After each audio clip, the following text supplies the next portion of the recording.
Baiklah, kita mulai acara hari ini. Assalamualaikum warahmatullahi wabarakatuh. Waalaikumsalam warahmatullahi wabarakatuh. Yang, ter- yang terhormat kepada Bapak Yusuf Saifuddin selaku perwakilan pengurus pusat RJI, dan yang terhormat kepada Dr. Ide Bagus Putra dari Universitas Surabaya dan selaku narasumber pada acara sore hari ini, serta Bapak dan Ibu pengurus dan staf RJI dan juga para audiens yang berbahagia. Puji syukur kehadirat Allah Ta'ala yang telah melimpahkan nikmatnya sehingga kita dapat berkumpul pada Zoom meeting kali ini. Salawat dan salam semoga selalu terlimpahkan kepada Nabi Muhammad SAW. Sebelumnya kami juga ucapkan selamat sore kepada Bapak dan Ibu audiens. Selamat bergabung dalam kegiatan Ngabuburit Jurnal Ilmiah 2025 yang diselenggarakan oleh relawan Jurnal Indonesia. Kegiatan ini juga akan direkam dan diupload di YouTube channel RJI. Bapak dan Ibu bisa subscribe ke channel RJI dan memantau media sosial kami yang lainnya. Link kehadiran juga akan kami bagikan di akhir kegiatan melalui chat Zoom. Maka silakan Bapak dan Ibu untuk mengikuti Zoom dari awal hingga akhir agar tidak terlewatkan. Kami juga memohon kepada Bapak dan Ibu untuk memberikan ulasan terhadap layanan RJI. Link ulasan juga akan kami bagikan di akhir kegiatan. Baik, Bapak dan Ibu, sebelum memulai acara ini, mari kita menyanyikan lagu Indonesia Raya dan Mars RJI, dan kepada panitia yang bertugas, kami persilakan.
Bersama relawan Jurnal Indonesia, merajut negeri di tangan relawan di bidang publikasi ilmiah, berbagi giatkan publikasi tanpa lelah untuk membangun negeri, tiada kata menolak publikasi demi martabat Indonesia, menata negeri melalui RJI.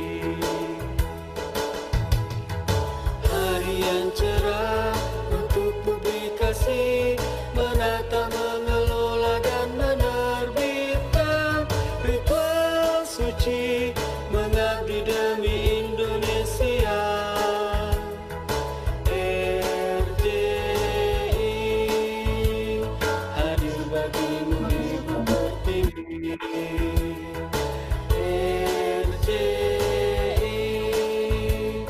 Relawan Jurnal Indonesia.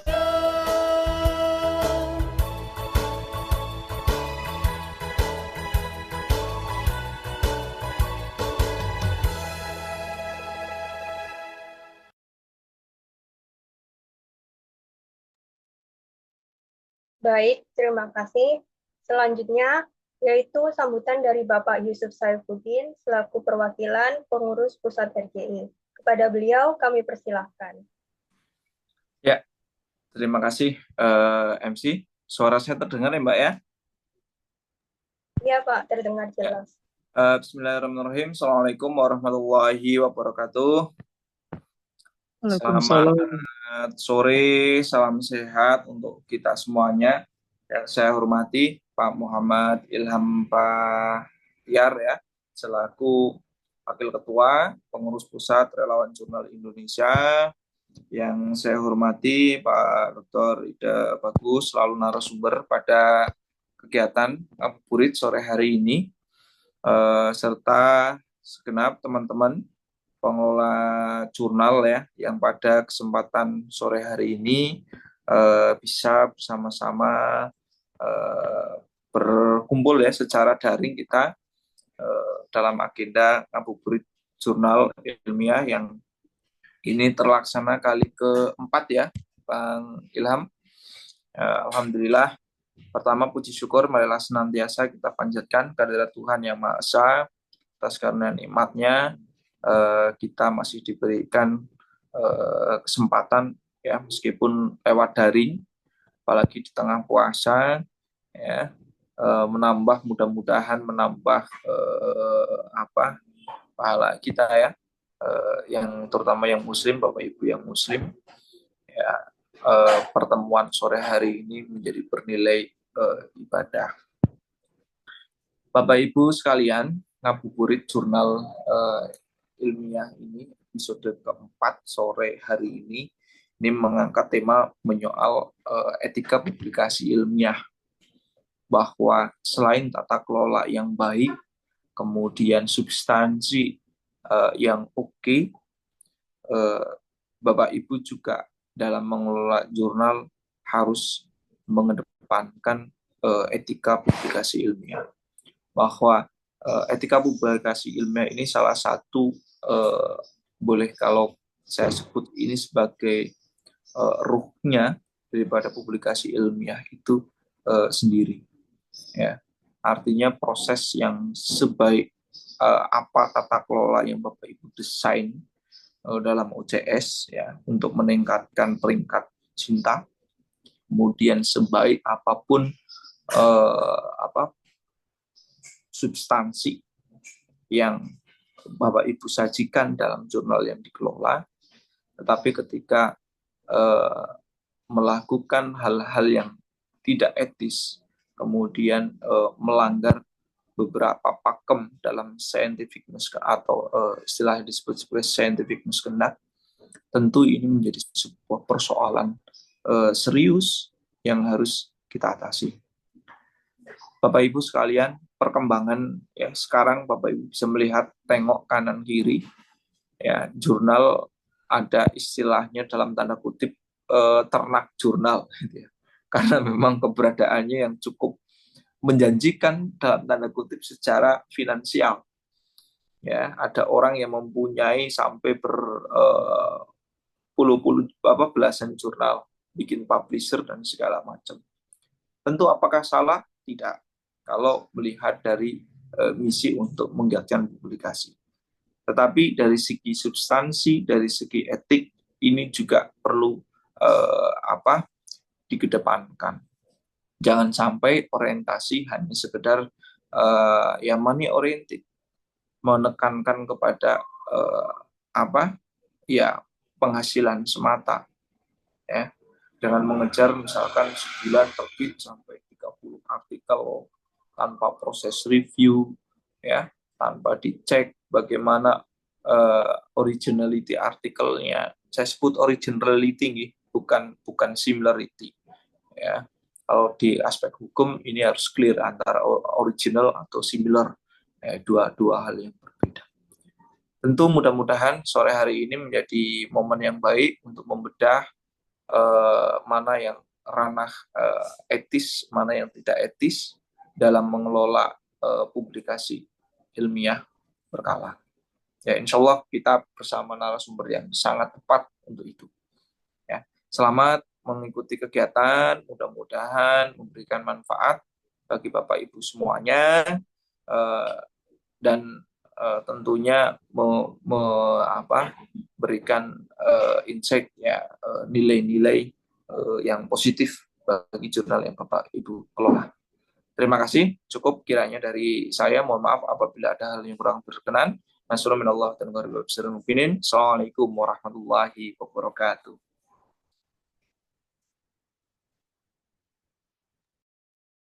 Baiklah, terima kasih kepada Pak Yusuf atas sambutannya yang sangat informatif. Dan sebelum memulai materi, silakan Bapak dan Ibu bisa langsung on cam dan memposisikan diri untuk diambil dokumentasi. Dan kepada panitia, kami persilakan untuk mengambil dokumentasi.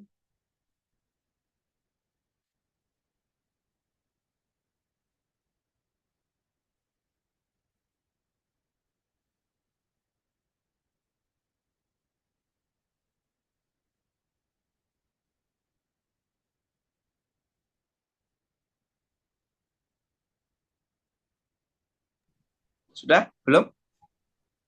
Sudah ya? Sudah, Pak. Baik, untuk acara selanjutnya, yaitu materi yang akan dibawakan oleh Dr. Ide Bagusia Putra. Beliau merupakan seorang akademisi dan pakar di bidang psikologi. Beliau juga merupakan Direktur Center for Lifelong Learning dan Wakil Dekan 2 Fakultas Psikologi di Universitas Surabaya, serta Editor-in-Chief Anima, Indonesian Psychological Journal. Sebelumnya, kami juga akan sampaikan kepada Bapak dan Ibu audiens dapat mengajukan pertanyaan melalui kolom chat Zoom. Kami juga akan membuka sesi tanya jawab di akhir apabila Bapak dan Ibu ingin bertanya langsung kepada narasumber. Baik, untuk kepada Pak Ide Bagus, persilakan untuk menyampaikan materi.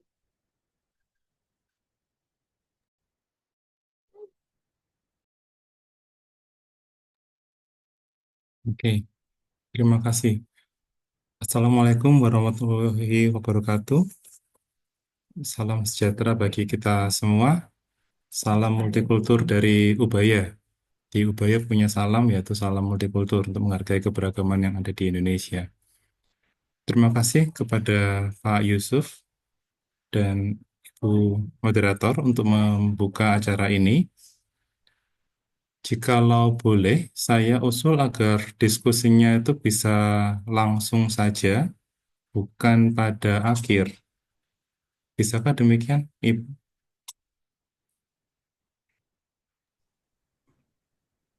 Gak apa-apa Pak, langsung aja diambil alih jenengan ya, Siap. tektokan ya. Jadi nanti ngobrol langsung bisa interaksi, nggak apa-apa, santai aja, nggak usah terlalu formal-formal. Oke, siap, matur nuwun sangat. Baik, saya mulai paparannya. Jadi, pada sore hari ini, harapannya kita bisa bertukar pikiran, bertukar pengalaman gitu ya. Jadi, sangat besar harapan kita bisa saling mencerahkan, kira-kira begitu. Oke, nah, izin kita mulai dari sebuah ilustrasi. Nah, Bapak Ibu bayangkan ketika kita pada hari-hari ini sedang berpuasa gitu ya. Nanti ketika kita berbuka puasa kan kita akan meminum air. Nah, ini saya pakai sebuah ilustrasi, bayangkan ada air yang mau kita minum gitu ya. Nah, setelah air itu kita minum, karena kita lihat airnya itu adalah bersih, jernih gitu kan. Ternyata keracunan. Keracunan ada yang sakit, bahkan mungkin sampai meninggal. Nah, dunia publikasi ilmiah itu mohon izin saya ibaratkan seperti ini. Tidak banyak orang menyadari bahwa tingkah pola publikasi ilmiah itu bukanlah sekadar bermain atau berlatih menulis di ruang kelas yang tidak dibaca orang, itu bukanlah sebuah pelajaran berhitung atau pelajaran melukis, mengarang lagu, bermusik di kelas yang hanya diperhatikan oleh siswa, guru, dan orang tua, gitu ya. Ini adalah sebuah upaya mencerdaskan kehidupan bangsa. Artinya apa? Kita sebenarnya tuh sedang menghasilkan air untuk kehidupan gitu ya, untuk aktivitas kita yang kita gunakan sendiri. Nah, ketika air itu kotor, ada yang mengatakan publikasi itu belakangan ini bukan hak kekayaan intelektual, tapi hasil kemiskinan intelektual gitu ya. Karena kita tidak bisa dengan mudah membedakan ini karya yang mencerdaskan atau karya yang menyesatkan. Nah, sama seperti air yang berbahaya, istilahnya itu sekarang bukan lagi, mohon maaf, bukan lagi sampah, tapi racun dan limbah gitu kan. Satu tegukan itu bisa mengubah segalanya. Bayangkan kalau informasi yang salah, keliru, itu digunakan untuk mengambil kebijakan, membuat aturan, dan berlaku nasional. Itu mematikan. Jadi air yang terlihat jernih, bersih gitu ya, sama seperti tulisan yang rapi gitu kan, dibaca dapat mudah dipahami, tapi informasinya itu keliru, menyesatkan. Oke, itu berbahaya. Nah, sama seperti air yang terlihat bersih namun menyimpan racun, hasil penelitian yang dipalsukan itu bisa terlihat meyakinkan namun menyimpan bahaya yang mematikan. Jadi, kalau limbah dari rumah pabrik itu mencemari air, itu menggambarkan bagaimana kecurangan akademik, mau publikasi, ganda gitu ya, plagiarisme, fabrikasi, manipulasi, dan sebagainya, itu perlahan-lahan membuat pengetahuan ini menjadi salah, gitu ya, keliru, menyesatkan. Apa hasilnya? Tadi, kalau itu dibuat sebagai kebijakan, kebijakannya akan salah arah. Intervensinya gagal, nyawa terancam.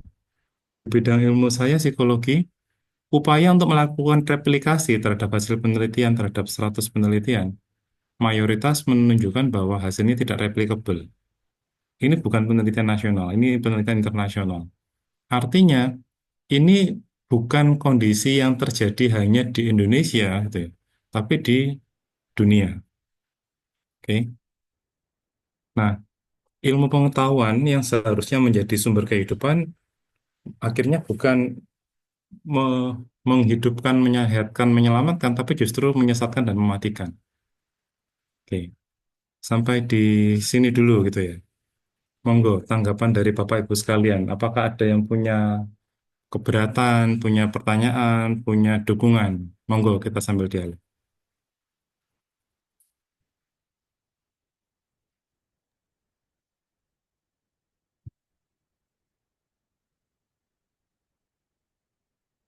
Karena saya yakin pengalaman tiap orang kan berbeda-beda, beragam bidang ilmunya, beragam jurnalnya itu ya. Bapak Ibu apakah pernah menemukan, membaca sebuah publikasi yang ternyata itu salah dan keliru? Sehingga kalau itu sampai diikuti, beneran itu dampaknya bisa merugikan dan mematikan. Monggo, saling sharing dulu.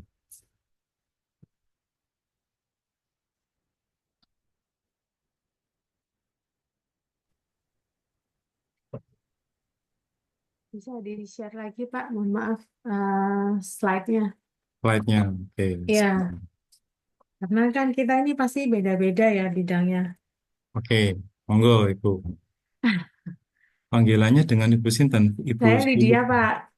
Lydia. Oke, Iya, siap. Monggo, Bu.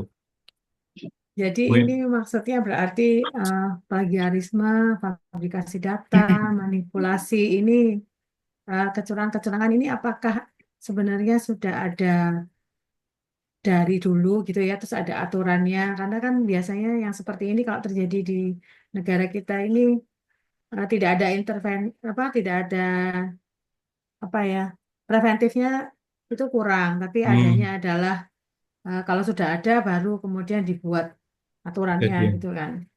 Oke, siap. Karena bidang saya ini sastra, mungkin yang seperti ini tidak begitu mematikan dalam tanda kutip ya. Nah, Hanya mungkin dari teman-teman yang di bidang yang lebih berkenaan langsung dengan apa namanya oke, ilmu pengetahuan alam ya, mungkin lebih oke. lebih ini. Kalau dari saya mungkin justru banyak berbeda itu biasa. Monggo ini ada yang raise hand ini. Iya, monggo Pak John Hardy, monggo silakan. Ya, izin. Terima kasih, Ibu Moderator, Pak Narasumber. Tapi mungkin kalau dalam bidang saya, katakanlah Pak ya, kan belum tentu kekeliruan itu adalah eh, kesalahan yang disengaja begitu. Oleh karena itu, publikasi yang katakanlah tidak tepat itu harus dibalas dengan publikasi yang lain yang menunjukkan bahwasanya itu belum tepat, dan itulah mungkin yang bisa kita katakan sebagai perkembangan teknologi dari dulu sampai sekarang begitu Pak. Singkatnya seperti itu. Terima kasih. Oke, siap. Jadi mungkin saya mau izin sambil menampilkan sebuah tampilan gitu ya. Oke Pak, monggo Pak. Hmm. Ini, oke. Oke. Bapak Ibu, semoga sudah terlihat sekarang ya, ada gambarnya beberapa orang lansia gitu ya, gembira gitu kan.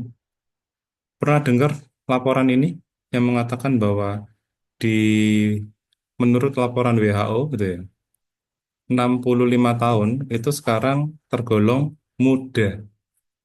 Mengapa demikian? Ini 17 tahun itu di bawah umur, 18 sampai 65 itu muda, 66 sampai 79 itu tengah baya, yang masuk senior itu baru 80 sampai 99. 100 tahun itu baru yang lansia panjang umurnya gitu ya. Ini ada beberapa yang disampaikan seperti ini. Sampai sini dulu ya. Menurut Bapak Ibu, informasi ini ketika dia mencantumkan WHO gitu ya, terus kita cari ada dapat sumber informasi ini gitu ya. Kebijakan yang akan diubah itu salah satunya adalah masa pensiun gitu ya. Di kampus tenaga kependidikan itu pensiun 56 tahun. Kalau dosen 65 tahun. Kalau guru besar bisa 70, diperpanjang beberapa kali sampai 78, 79 itu ya. Tapi ketika kita membaca ini, salah satu anggota dewan itu mengusulkan agar usia pensiun diperpanjang. Dengan semua kemajuan teknologi kesehatan, usia harapan hidup kan meningkat, gitu ya. Usia harapan hidup meningkat sehingga banyak orang 65 tahun itu masih sehat. Jadi ketika kita hentikan dan orang harus dipensiun 65 tahun karena kebijakan, karena aturan itu ya, itu kita membuang-buang talenta. Oke. Nah, coba kita sikapi dulu ini. Jadi ada laporan seperti ini, monggo tanggapan Bapak Ibu. Setujukah 65 tahun masih muda sehingga masa pensiun harusnya kita mundurkan gitu ya? Ada komentar?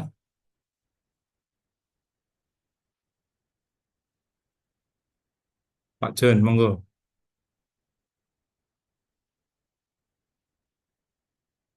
Ini Pak John yang tadi komentar lagi atau ini resennya Nggih, belum ya punten? sama Pak. Pak John yang tadi, monggo Pak John. Ini ada juga di chat ini ada Sebentar. apa namanya pengalaman lain juga ini Pak. Oh, report. Nah, iya. Ya, memang Hmm. ini kalau monggo Pak John bisa Ya, open mic. Iya, terima kasih. Maaf, tadi telat buka mic. Memang pertimbangan untuk ini memang pikirannya harus agak apa ya, harus agak luas gitu Pak. Jadi pertimbangan kondisi, kalau kita bisa mengendalikan katakanlah angka kelahiran, Memang Hmm. ini sangat bagus gitu, tapi ketika katakanlah angka kelahiran sangat tinggi sehingga antrian untuk bekerja juga tinggi, maka Hmm. perlu ada pertimbangan untuk memperpanjang masa pensiun ini. Mungkin Hmm. saja ketika pensiun, maka yang bersangkutan bisa berkarya di bidang lain yang bukanlah merupakan kewajiban negara untuk membayarnya, selagi kita belum bisa mengendalikan kelahiran yang tadi. Begitu, Pak. Terima kasih.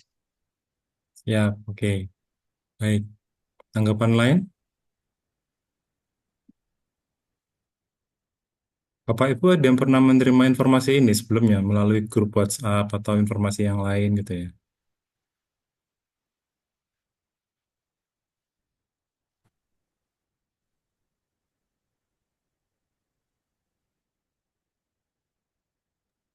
Oke. Monggo Eh, Bapak Ibu. Boleh saya Kayaknya ikut ya monggo, monggo monggo. monggo. nimbrung? Silakan. Monggo Pak nimbrung Pak. Nggih. Baik, terima kasih. Ya. Jadi sebenarnya ketika kita bicara masalah kesempatan kerja dan juga kesempatan teknologi itu menjadi suatu dilematis. Hmm. Karena ketika setiap orang bisa bertambah usia dan melebihi target, Hmm. umpamanya 65 sekarang sudah bisa 75, bahkan ada yang sampai 100 tahun di Malaysia itu PM Mahathir Muhammad yang luar biasa. Nah, Ya kan? Sehingga sebenarnya dari pola berpikir bisa kita manfaatkan, tapi dari pola tenaga mungkin bisa terbatas gitu ya. Jadi bisa menjadi ya. penasihat, begawan, bahkan mungkin bisa menjadi dosen sebenarnya ya. Ketika dia berpikir masih terus dipakai, tapi ketika bicara masalah tenaga, energi, dan daya ingat, itu akan menjadi berkurang. Hmm. Apalagi sekarang dengan adanya teknologi akan mengurangi jatah tenaga yang bersifat praktis dan bersifat pekerja dan bersifat administratif. Sehingga dengan demikian perlu ada suatu kebijakan, memang perlu adanya pengaturan kelahiran. Ya kalau di luar negeri itu negara maju, justru yang senior-senior ini dimanfaatkan karena memang tingkat kelahirannya rendah. Bahkan yang bekerja yang menjadi pelayan-pelayan di restoran juga dimanfaatkan dengan yang senior-senior ini. Tapi kalau di Indonesia dimanfaatkan, pengangguran makin banyak. Apalagi sekarang angka kemiskinan bertambah, kemudian dolar makin merajalela, kemudian musibah makin banyak, PHK-PHK makin bertambah ya. Itu menjadi catatan tersendiri apabila diberikan kesempatan sampai usia 65 tahun gitu ya. Hmm. Jadi kalau dengan demikian, bagaimana mengatur kelahiran, mengatur teknologi, dan mengatur juga yang masa tuanya. Sehingga dengan demikian kita bisa menjadi bangsa yang berbeda ya, negara adil dan makmur berdasarkan Pancasila. Yang susah itu adalah bagaimana membuat suatu ideologi kita benar-benar dinyatakan gitu ya. Gotong royongnya belum ada ya. Musyawarahnya makin berkurang ya. Apalagi sekarang pekerjaan-pekerjaan yang diambil alih ya oleh pejabat ya menjadi double ya, sudah menjadi dirjen, jadi komisaris gajinya miliaran, sementara pekerjaan-pekerjaan yang sudah dipekerjakan di swasta UMR-nya sangat terbatas gitu ya, sangat kecil sekali, apalagi dengan adanya persaingan usaha akhirnya mereka digaji yang di bawah gaji yang semestinya di dalam kebutuhan hidup minimum. Bahkan dosen pun ya yang di perguruan tinggi swasta itu ada juga yang di bawah UMP atau UMR. Hmm. Ya, bagaimana dengan kesempatan-kesempatan kerja apabila yang sudah berumur 65 sampai 70 masih diberikan kesempatan, yang di bawahnya nyundul. Nah, Hmm. itu yang menjadi concern sendiri bagi pemerintah dan juga masyarakat supaya bisa menimbulkan suatu keadilan sosial bagi seluruh rakyat Indonesia. Demikian, Pak. Siap. Terima kasih, Pak. Jadi, kita dapat mendengarkan gitu ya, bagaimana kita bisa berdiskusi tentang hal tersebut gitu ya. Sebuah postingan, sebuah cuitan, ketika itu dibaca oleh masyarakat, itu bisa memengaruhi gitu ya. Sebenarnya, mohon maaf Bapak dan Ibu, sebentar, ayat lagi, saya kehilangan ini saya bentar. Nah, sebenarnya postingan yang diedarkan ini gitu ya, walaupun di sini tertulis WHO gitu ya, walaupun saya tampilkan ini, kalau kita telusuri, WHO tidak pernah mengatakan gitu ya, 65 tahun itu muda. Oke. Ini hanyalah kutipan dalam kutipan gitu ya. Artinya apa? Mungkin Bapak Ibu sangat mempercayai saya sehingga ketika saya posting itu langsung kita pikir itu benar. Nah, tapi ternyata itu tidak, gitu ya. Ini sebuah informasi yang beredar di media sosial di beberapa kelompok itu ya. Tapi beneran bahwa informasi ini pernah membuat seorang anggota dewan ingin mengusulkan perubahan usia pensiun karena sebuah postingan. Oke. Nah, contoh lain ini juga beneran terjadi. Ini bukan masalah usia pensiun, ini masalah hubungan antara vaksin MMR campak gitu ya dengan autisme. Jadi tahun 98 gitu ya, sebuah publikasi dari Andrew Wakefield itu Ayam kan mau diapain? Ayam itu. menyarankan atau mengusulkan bahwa ketika orang memvaksin anaknya dengan MMR, orang tua merisikukan anaknya mengidap autis. Informasi ini begitu marak sehingga jumlah orang yang memvaksinkan anak itu turun. Ketika jumlah itu turun, dampaknya adalah penyakit campaknya itu meningkat. Gangguan campak meningkat, sakit, cacat, meninggal. Sekian tahun kemudian, 12 tahun kemudian, artikelnya dicabut. Karena diketahui dan dibuktikan bahwa penelitian itu disponsori oleh lembaga anti vaksin. Oke. Artinya apa? Ini yang tadi saya sampaikan bahwa air yang kita minum, itu kita minum, kita konsumsi karena kita pikir menyehatkan, menyegarkan, ternyata mematikan. Tadi contoh pertama usia, contoh kedua masuk mengenai vaksin. Contoh berikutnya, mungkin Bapak Ibu ada yang pernah mendengar atau membaca ini gitu ya. 42% guru terjebak pinjol. Beberapa waktu yang lalu ini pernah muncul gitu ya. Pernah muncul, kemudian memunculkan gerakan, memunculkan komentar gitu ya. Tanpa orang mempertanyakan, ini sebenarnya penelitiannya siapa? Diterbitkan di mana dan bagaimana? Gitu ya. Orang yang membaca ini boleh jadi memikirkan dua hal. Satu, 42% guru terjerat pinjol. Atau 42% responden itu terjerat pinjol. Maaf, 42% responden yang mengaku terjerat pinjol itu adalah guru. Gitu ya. Nah, ketika informasi ini beredar dengan masif, istilahnya sekarang itu viral gitu ya, tanpa ada yang mengontrol, tanpa ada yang mengawasi, kemudian memunculkan banyak kebijakan dan sebagainya, padahal dasar ilmiahnya itu mungkin tidak jelas atau dipertanyakan, itu contoh-contoh kebijakan yang mungkin salah sasaran.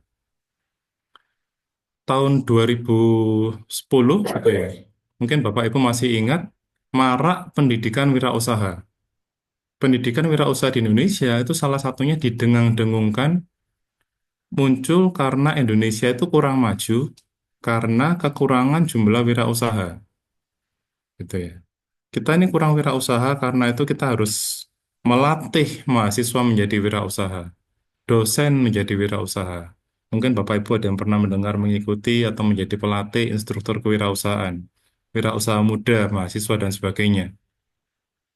Semua berangkat dari sebuah simpulan bahwa Indonesia kekurangan wirausaha. Namun, kalau kita telusuri, apakah betul Indonesia kekurangan wirausaha? Jawabannya sebenarnya tidak. Di sekeliling kita, di dekat rumah kita, di dekat kantor kita, Ada banyak wirausaha, mulai dari fotokopi, tukang cukur rambut, pedagang keliling, itu semua wirausaha. Lah kalau semua wirausaha, kok bisa Indonesia dikatakan kurang wirausaha? Setelah ditelusuri, ternyata sumber data yang mengatakan Indonesia itu kekurangan wirausaha, itu adalah sebuah penelitian yang melaporkan bahwa respondennya yang punya NPWP dan status pekerjaannya wirausaha itu hanya 1 digit persennya. Jadi sangat kecil. Artinya apa? Banyak orang yang punya NPWP itu tidak mengaku sebagai wirausaha.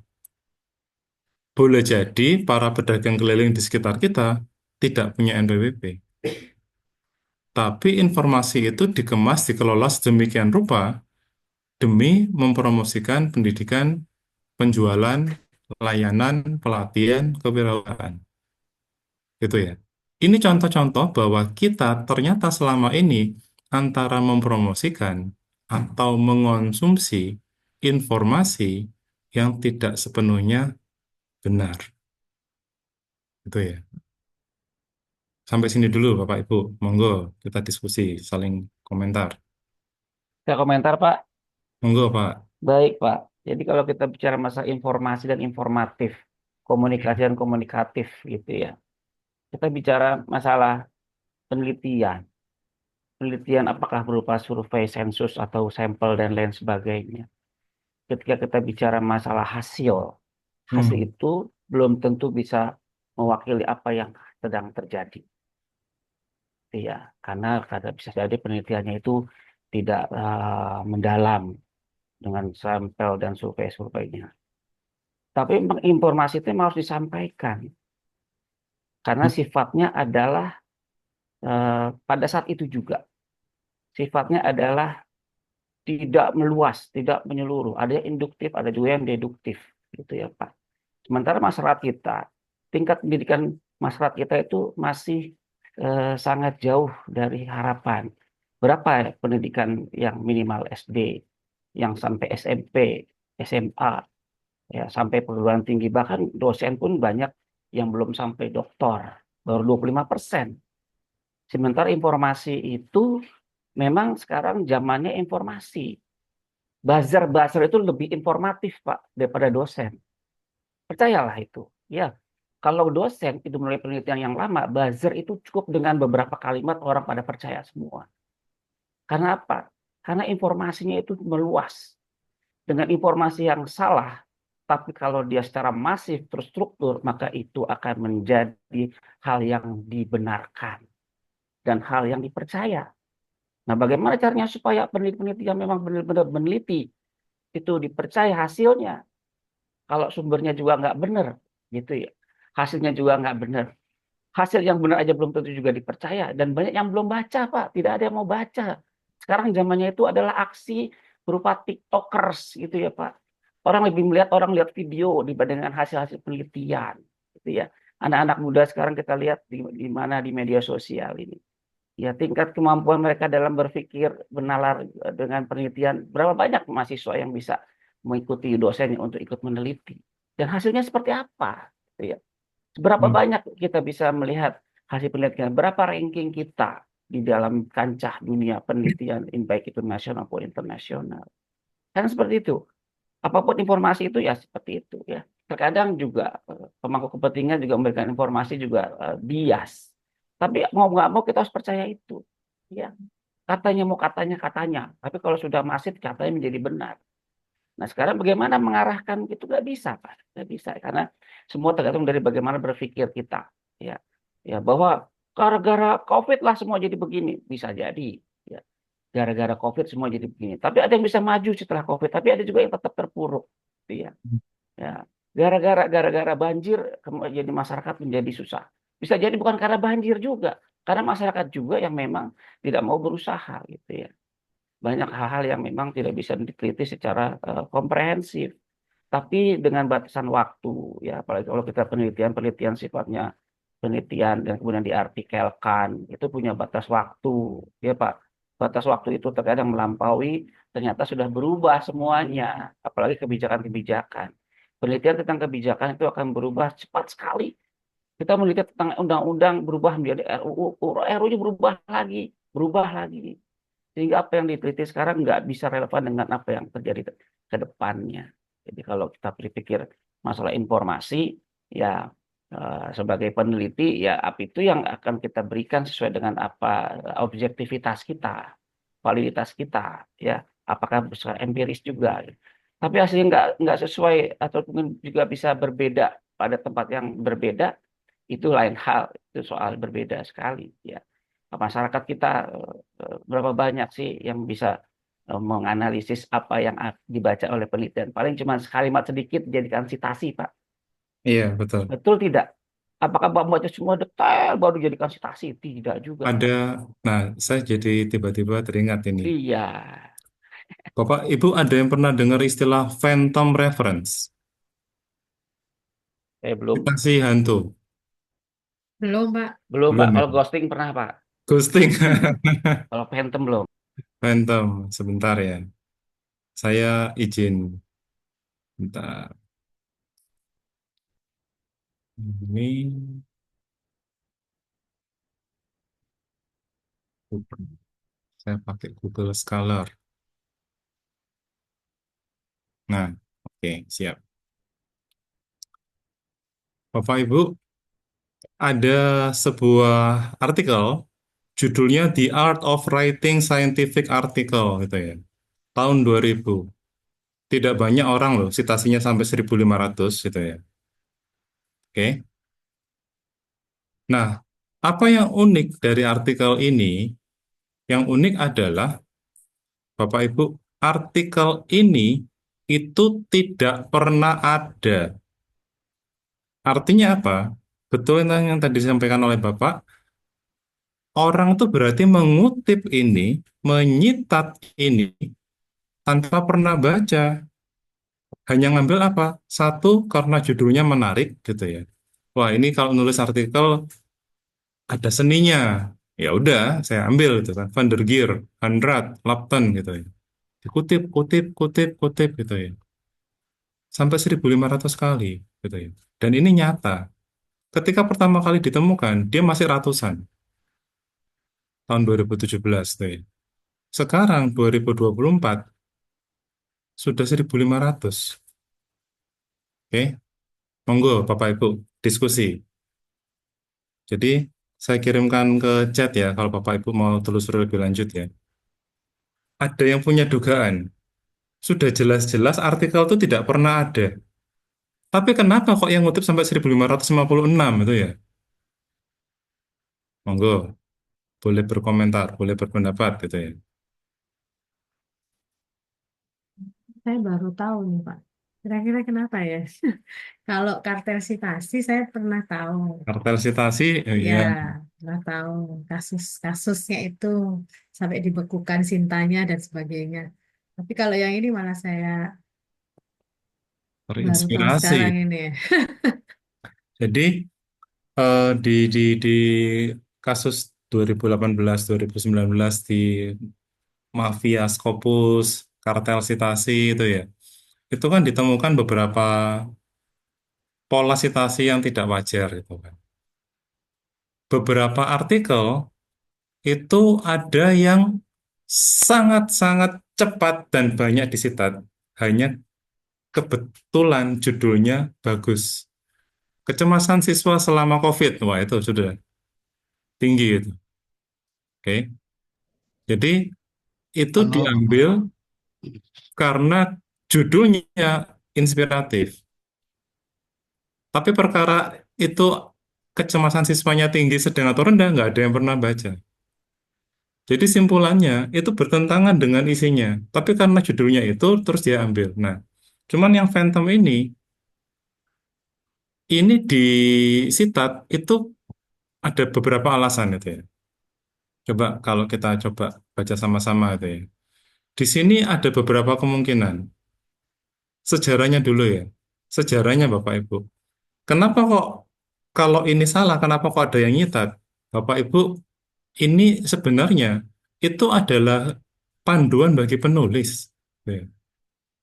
Oke. Jadi Bapak Ibu yang mau ngirim ke jurnal saya, tolong ikuti panduan bagi penulis ya. Contohnya seperti ini gitu ya. Ini loh. Ini tuh example gitu ya. Ini tuh contoh. Tapi karena contohnya ini ada di template-nya jurnal, boleh jadi gitu ya. Boleh jadi ada pembaca yang tidak tidak teliti, tidak tertib, lupa menghapus. Itu salah satu dugaannya. Oke. Cuman adanya kenyataan bahwa ini dikutip berulang-ulang, berarti banyak sekali pembaca penulis itu mengutip dalam kutipan gitu ya. Menurut Adi yang membaca Budi, yang mendengar dari Candi, yang ketemu dengan Dedi, yang ngobrol sama Edi itu ya. Dia hanya ngambil gitu kan. Karena saya tidak boleh nulis sitat dalam, maka saya langsung ambil pustaka acuannya itu ya. Nah, ternyata pustaka acuan itu salah, keliru. Pernah ada kasus di Indonesia. Jadi ini ironis Bapak Ibu. Seorang plagiat memplagiat dokumen yang salah. Oke. Tapi karena dia plagiat, tapi karena dia terkenal itu ya, dikejar. Lah yo, Karena omongannya salah, dia ngomongi kok dikejar. Nah, terus dia diminta mempertanggungjawabkan apa yang dia sampaikan. Terus dia bingung. Kenapa bingung? Karena itu kan dia plagiat. Jadi dia ngambil tulisannya orang lain. Tapi kan dia ngaku dia yang neliti. Ternyata yang dia ambil itu salah. Jadi dia punya dua pilihan. Satu, dia bilang, iya, saya salah dan minta maaf gitu ya. Yang berarti dia kehilangan gelarnya. Atau dia menyalahkan orang lain. Loh, maaf ya, itu bukan saya yang bilang itu si Budi gitu ya. Loh, kok Anda bilang si Budi, wong Anda nulisnya pendapat dari Bagus gitu ya. Oke, jadi itu carut marutnya dunia publikasi itu. Kadang kita maunya plagiat, tapi kita salah. Memplagiat penulis yang salah, kira-kira gitu. Jadi ketika dia memplagiat penulis yang salah, dia bingung. Ngaku bukan dia yang nulis, kena pasal plagiat, meneruskan kena pasal pemalsuan data. Ya akhirnya dia kena sama kena. Itu kalau masalah yang di apa sitasi ini. Nah, Bapak Ibu sekarang ini kan zamannya AI gitu ya. Zamannya AI dengan kondisi itu eh saya mau tampilkan sebuah fenomena. Nah, ini. Jadi ada sebuah situs gitu ya yang mengumpulkan artikel-artikel yang diduga kuat hasil dari AI. Bagaimana kita tahu dia ini hasil dari AI? Padahal kan sekarang AI detector itu masih sering salah. Gitu. Bagaimana kita yakin bahwa ini dibuat oleh AI? Karena ini, bayangkan dalam naskah yang kita terbitkan, itu ada kata-kata ini, yang telah diperkenalkan sejak pengetahuan saya yang diupdate Januari 22. Gitu ya. Perlu diingat bahwa sebagai seorang atau sesuatu AI language model, saya hanya bisa menyediakan informasi ini. Anda harus konsultasi ke medical profesional dan seterusnya. Oke. Nah, ini ada yang ngumpulin loh. Artinya apa? Kalau sampai ini ditemukan, terus ketahuan, perilaku yang terjadi itu bisa tercatat. Dan kalau ini saya tambahkan kata-kata di sini Indonesia gitu ya, muncul karya-karya dari tentang oleh Indonesia gitu ya. Nah, jadi harapan saya pada forum ini kita dialog, kita pikir baik-baik gitu ya, sambil kita sepakatan. Tadi ada pertanyaan mengenai dasar hukum gitu ya, mengenai peraturan. Tapi sebelum itu mungkin sampai yang saya sampaikan terakhir ini ada yang mau tanya komentar, monggo. Monggo Bapak Ibu. Saya Halo, persilakan, nih sore pesertanya Pak. banyak Ide nih. bagus, izin berkomentar Pak. Monggo. Silakan Pak. Baik, terima kasih Pak. Ide bagus dan Bapak semuanya yang saya hormati. eh Memang ya Pak ya, persoalan publikasi ketika dihadapkan dengan eh, etika, etika perjurnalan itu memang sesuatu hal yang kompleks menurut saya Pak. Jenengan tadi sudah membahas bagaimana suatu tulisan merujuk ke tulisan lain, tapi sebenarnya tulisan itu nggak ada. Mungkin kita sebagai dosen-dosen, sebagian dari kita itu kan ketika melihat mahasiswa kita nulis makalah, kemudian eh, rujukannya kita coba tanyakan, beberapa mungkin bahkan mayoritas ketika kita tanyakan nggak bisa membuktikan Pak gitu. Ketika dalam keadaan seperti itu, saya sendiri biasanya memang mencoba untuk memperkuat lagi bagaimana kita itu lebih mengedepankan kejujuran ilmiah seperti itu. Ah, kalau saya sendiri melihat hal-hal seperti ini, itu memang balik-balik lagi bagaimana kita kembali ke pribadinya masing-masing, Pak.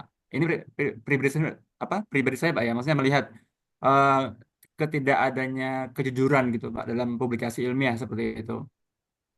Nah, memang saya harapkan nanti Pak Ide Bagus apa ya memberikan masukan-masukan baru ketika menghadapi persoalan ini. Apakah ketika ada persoalan seperti ketidakjujuran ilmiah seperti ini hanya kita ngomentarnya, oh itu lagi-lagi kembali kepada personnya. Apakah cukup seperti itu aja, Pak? Maksud saya itu kayak kurang maksimal gitu, Pak. Maksudnya jawabannya mungkin ada jawaban lain yang lebih bisa membuat teman-teman mahasiswa maupun dosen-dosen yang kemudian bisa tanda kutip sadar gitu, Pak. Kalau ini emang salah dan ini emang harus kita hindari seperti itu. Itu mungkin Pak, ide bagus. Terima kasih. Ya, matur nuwun sangat. Nah, jadi coba ya, sekarang saya bicara mengenai dasar hukum atau peraturan. Eh,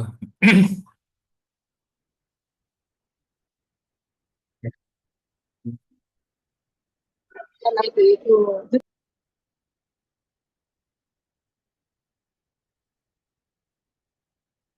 Oke, sebentar.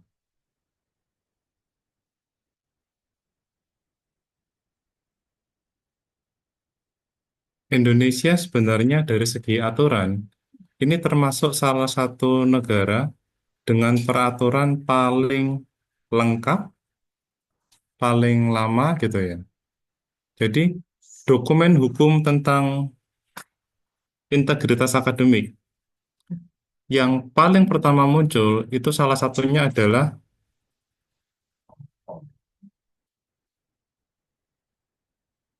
surat edaran dari Menteri tahun 99. Ini layar saya masih terlihat Bapak Ibu? Masih Pak, masih terlihat. Ya, siap. Jadi, maaf, saya ralat. Bukan dari Menteri. Surat edaran Dirjen Dikti. Tapi orangnya barusan jadi Menteri kemarin, Pak Satrio Mantri Brojonegoro, tahun 99. Ini adalah surat edaran yang bicara mengenai pencegahan plagiat. Ini, ini ya, ini suratnya, tahun 99 tadi. Jadi, ini dokumen pertama yang bicara mengenai adanya pelanggaran, penyimpangan, dan sebagainya. Tahun 99. Terus setelah itu tahun 2010, pencegahan dan penanggulangan plagiat. Oke, jadi kalau kita bicara mengenai apa yang boleh, apa yang tidak boleh, apa sanksinya, pencegahannya gimana, itu sudah dibicarakan mulai tahun 99, diperbarui terakhir 2021. Oke, nah ketika tahun 2010, yang baru dibicarakan adalah plagiat. Dan sebagai informasi, dalam peraturan itu tidak ada self plagiat atau auto plagiat. Sehingga pengertian plagiat adalah mengambil karya orang lain. Kalau yang diambil karya diri sendiri bersama orang lain itu bukan plagiat. Ketika dibicarakan dengan para perumus, para perancang dokumen, mereka bukannya tidak tahu, Bapak Ibu. Mereka sudah tahu itu masuk pelanggaran. Namun mereka bilang itu kompromi, Pak. Kompromi bagaimana gitu ya. Kalau itu kita munculkan 2010, ya tidak muncul peraturannya. Gitu ya. Jadi melihat dinamika yang ada, saya sepakat bahwa boleh jadi sebuah peraturan itu bisa tertunda, terlambat, terbit ketika dianggap mengganggu kebijakan ataupun kesejahteraan bersama. Nah, 2017 dari Dirjen Diktis gitu ya, Pendidikan Tinggi Agama Islam, mereka yang pertama kali mencantumkan bahwa yang namanya plagiat itu termasuk memplagiat diri sendiri. Nah, dibuat lebih umum nasional itu di 2021. Dan di 2021, yang namanya pelanggaran itu bukan hanya plagiat, tapi ada 6 ragam. Oke. Di sini saya ikut merumuskan peraturan menterinya gitu ya, petunjuk teknis dan sebagainya.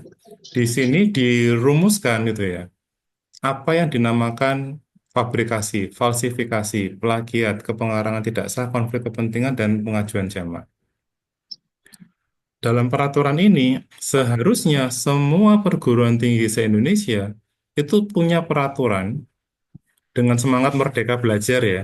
Semua perguruan tinggi itu harus punya peraturan tentang integritas akademik sejak paling lambat 1 tahun sejak peraturannya terbit, 2021.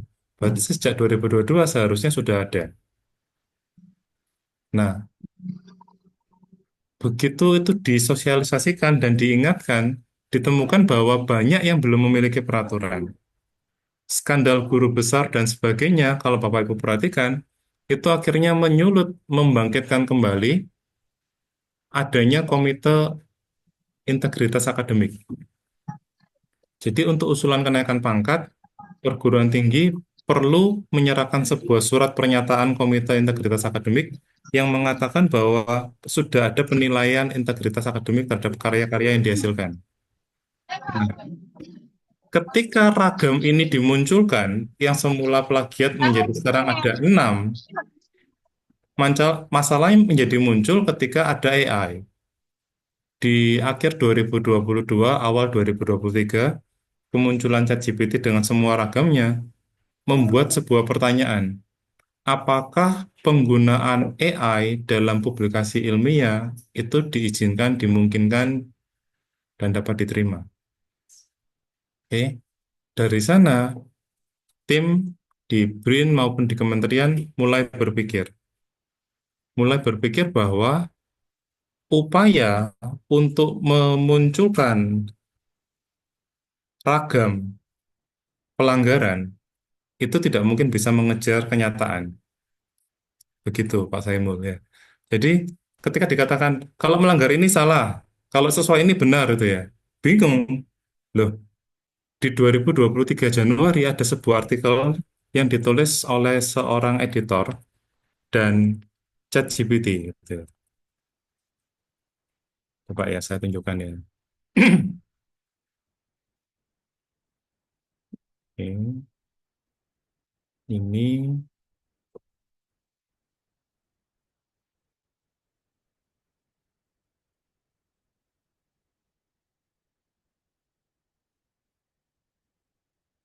nah, di awal-awal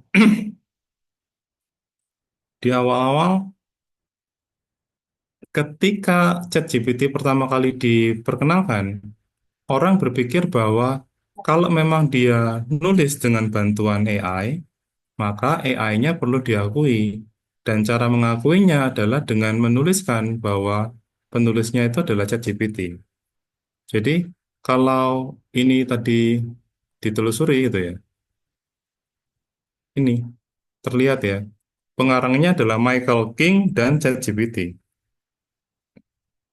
Ini adalah praktik yang pada waktu itu dianggap dapat diterima atau bahkan ini praktik yang baik. Dituliskan, artikel ini ditulis dengan chatbot ChatGPT sebagai tanggapan terhadap prompt yang dibuat oleh Michael King ini ya. Pembicaraan antara manusia dengan chatbot ini disajikan tanpa edit. Oke, ini yang dia tuliskan prompt-nya. Tuliskan sebuah paragraf memperkenalkan sejarah AI dan chatbot. Dia nulis dan seterusnya. Oke. Dari sini orang bertanya-tanya, oh berarti boleh pakai AI asalkan ditulis sebagai penulis. Itu muncul sesaat. Selama beberapa bulan kebijakan ini berubah. Akhirnya diubah, boleh dilakukan, tapi harus diakui sebagai metode, bukan penulis. Apa pertimbangannya tidak boleh ditulis sebagai penulis? Karena ChatGPT tidak bisa dimintai pertanggungjawaban. Kalau sampai itu ada yang salah, yang mau diminta pertanggungjawaban siapa? Yang bikin prompt, programmernya, CEO-nya, investornya, atau siapa? Tidak ada. Akhirnya karena dia tidak bisa dimintai pertanggungjawaban, maka ChatGPT dan semua AI yang lain tidak bisa dijadikan penulis. Hanya bisa dilaporkan sebagai metode. Gitu. Sampai sini dulu. Mungkin ada tanggapan lagi, Pak Saimu.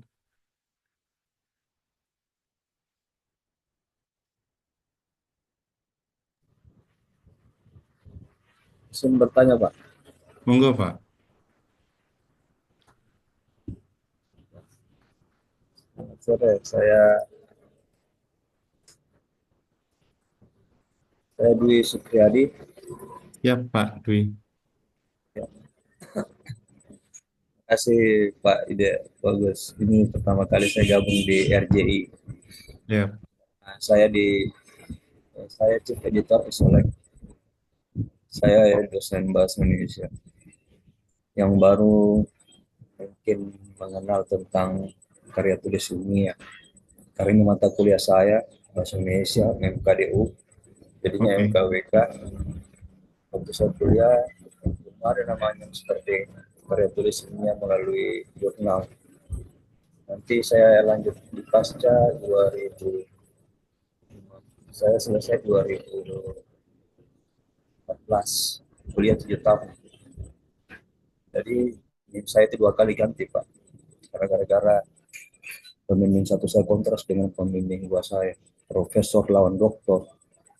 Gara-gara itu, tetapi saya belum terbit waktu itu ada jurnal.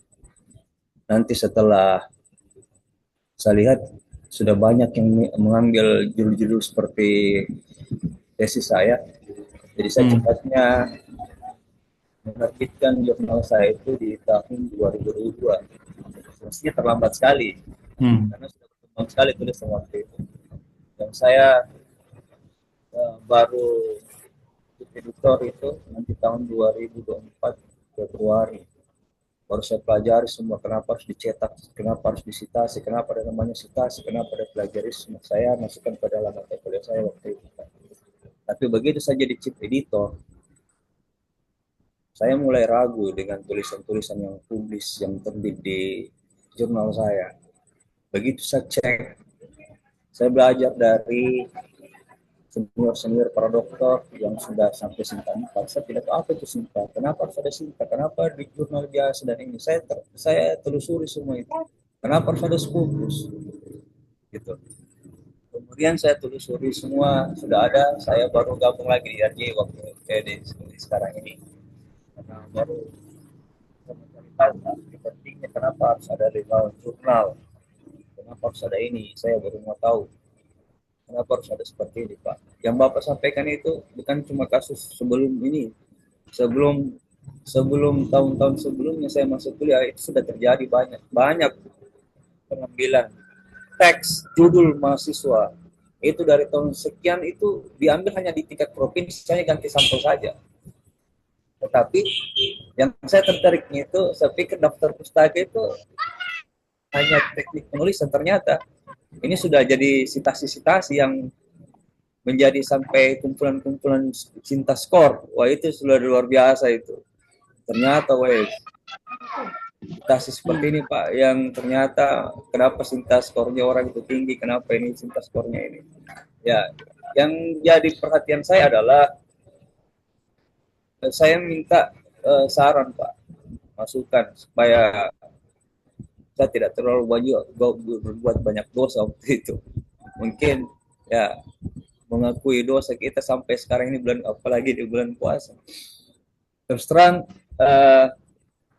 ada mahasiswa dari luar, saya cek jurnalnya untuk dipublis di jurnal saya.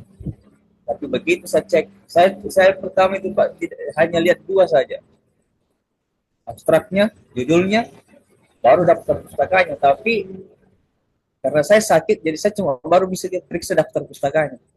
Begitu saya cek daftar pustaka, saya cek citasinya itu, oh sudah salah. Saya sudah ragu ini. Meskipun dia meneliti asli, dia meneliti dari sekolah, tetapi caranya mengecek untuk mengutip itu saya ragu. Jadi saya katakan bisa saudara perbaiki mungkin citasinya deh. Sudah dia perbaiki Pak, tapi juga masih salah. Saya tidak tahu apakah dosennya salah atau seperti apa. Dan juga saya juga punya jurnal belum bersinta. Saya tidak mau juga terlalu lama mereview. Yang paling tidak saya berikan masukan, ini salah. Ini salah, ini kutipannya salah, Anda ambil dari mana, coba dicek lagi. Lebih bagus mengambil tulisan dosen Anda kutip, nanti kita perbaiki. Tetapi ingat bahwa jurnalnya itu harus ada lengkap, dan kami tahu ini citasi Anda salah, caranya mengutip salah. Aja kemarin ada tulisan saya waktu pertama kali jadi dosen itu 2002. Apa sih bedanya antara terbit doi dengan tidak? Saya belum tahu itu. Tapi begitu saya cek tulisan saya, kok tulisan saya ini tidak ada nunya ya? Tidak ada lamannya. Tapi citasinya ada, seperti Bapak ungkapkan tadi. Ada citasinya. Yang tahu pertama kali itu Pak, tesis saya itu. Tesis saya pertama kali saya buat, yang pertama kali terbit, alhamdulillah ada doinya. Tapi lambat laun, karena itu di tempat jurnal itu sudah Sinta 5 sekarang, dulunya belum Sinta. Saya cek kok laman jurnal saya kok tidak ada, tapi begitu saya cek di penerbitnya ada. Tapi ketika mau disitasi itu tidak muncul. Dia cuma jumlah citasinya ada, tapi lamanya hilang. Dan di sebelah kata itu doinya ada. Dan itu doinya berbahaya. Hanya sudah Sinta 5 Pak. Nah, pertanyaan saya adalah, apakah setiap ketika jurnal itu sudah terakreditasi dari Sinta 5 misalnya, dari belum bersinta, Sinta 5 ke Sinta 4, apakah nanti laman jurnal.org itu hilang begitu saja atau bagaimana Pak? Itu yang saya mau ingin tahu. Supaya kita juga tahu sebenarnya yang kredibel ini penulisnya siapa misalnya. Saya terus terang agak kecewa, saya tidak menerima ada pernyataan tadi. Misalnya Bapak mengatakan seperti ini bahwa penulisnya ini, menurut saya tidak semua penulis, semua penulis seperti itu. Kita ini orang beragama kok. Saya tahu, hanya mungkin tidak tahu caranya. Karena mungkin batas waktu yang harus dipublisnya itu terpaksa harus berbuat seperti itu. Itu saya kemarin berbuat bahwa batas waktu untuk masuk semester ini mungkin sudah enggak, tetapi saya mengutip itu ya benar dari sumber kutipan asli, hanya saya belum tahu waktu itu prosedurnya bagaimana. Baik, saya juga pakai aplikasi Mendeley Alert, pakai Mendeley Setero, tapi begitu pas disitasi kok tidak masuk ya tulisan saya. Padahal saya mengutip tulisan saya sendiri Pak, kok tidak tersitasi ya. Ternyata begitu saya cek di YouTube, oh ternyata saya salah caranya mensitasi, salah caranya menyitasi, bukan aplikasi yang salah. Jadi ketika saya sudah menggunakan aplikasi Mendeley Alert itu, begitu muncul di daftar pustaka, kemudian saya kutip lagi di Google Scholar, ternyata salah, jadi saya copy paste saja, baru saya ganti namanya Pak. Tapi saya alfabetkan itu. Nah itu yang penulis paling banyak keliru di situ. Saya tidak terlalu mempercayai namanya aplikasi Mendeley Alert, meskipun saya pakai di laptop saya. Tapi sebelum saya mengirim ke jurnal, itu pasti saya perbaiki dulu itu citasinya. Karena saya waktu itu saya diminta sama chief editor, tolong diperbaiki revisi Anda semua ini. Deviasi Anda ini sudah benar, tetapi teknik citasi Anda masih salah. Mestinya Anda mensitasi ini dengan benar supaya nanti masuk di Google Scholar mereka ya, semua penulis jurnal ini. Jadi saya kembali perbaiki itu Pak. Sampai 4 kali pemeriksaan di Sinta 4 itu. Dan saya perbaiki tulisan-tulisan saya. Kemudian saya pakai aplikasi Turnitin. Saya pakai aplikasi Turnitin itu juga. Ya, saya juga pemeriksa Turnitin waktu itu. Jadi banyak pengalaman dan banyak pengetahuan yang saya peroleh sehingga saya tertarik untuk mengikuti RJI di Relawan Jurnal Indonesia. Seperti itu Pak Ida. Dan yang pertanyaan kedua saya adalah bagaimana jurnal-jurnal misalnya seperti yang saya miliki ini di kampus di Solek bisa juga karena sudah resmi masuk di di Garuda kemarin, hanya saja ketika misalnya mau pengajuan untuk Sinta misalnya Pak, itu kan 2 tahun. Nah, bisa tidak minta kiat-kiat Pak? Semestinya bagaimana kita tahu bahwa jurnal yang belum bersinta ini nanti bisa Sinta 4, Sinta 6 atau Sinta 5 gitu. Apa substansi dan apa teknik seperti apa yang dilalui gitu. Ya kira-kira nanti dilakukan lulus seperti Sinta 4 atau Sinta 5 atau di Sinta 6 saja misalnya. Karena ada saya lihat teman pengelola jurnal juga, dia nanti 3 tahun dia kelola, tapi kok masih Sinta 5. Mestinya kan Sinta 4, padahal tulisannya lebih bagus, lebih banyak bagus-bagusnya juga. Seperti itu Pak. Demikian yang bisa saya sampaikan. Terima kasih atas waktunya Bapak Ida dan para tim relawan. Terima kasih atas perkenannya. Terima kasih. Demikian.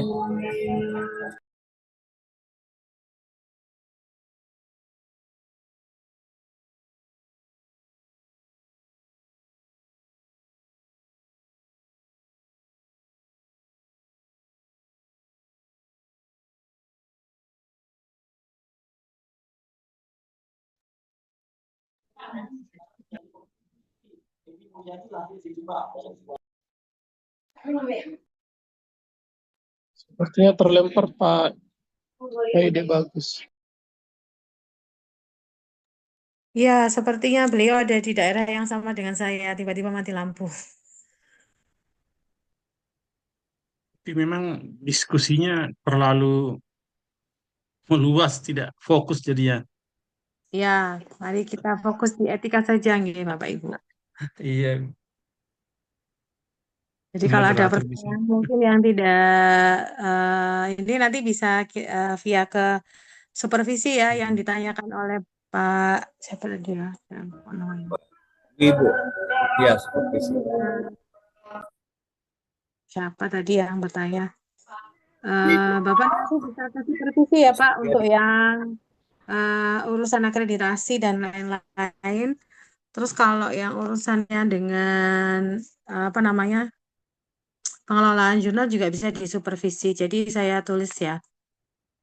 Ada di supervisi itu di supervisi.relawanjurnal.id. Saya klik di linknya.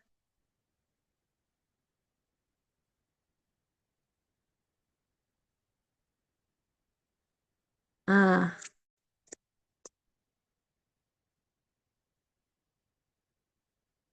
jadi monggo Bapak Ibu yang masih menanyakan masalah akreditasi dan pengelolaan jurnal bisa ke supervisi.relawanjurnal.id.